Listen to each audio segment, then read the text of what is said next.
ওমা খেয়াল রেখো তুমি বাবার প্রতি, মাগো খেয়াল রেখো তুমি বাবার প্রতি।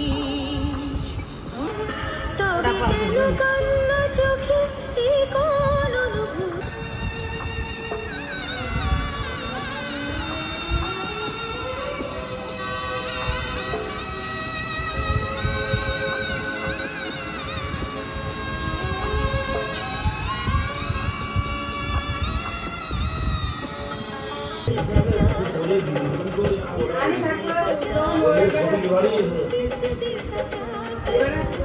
किसी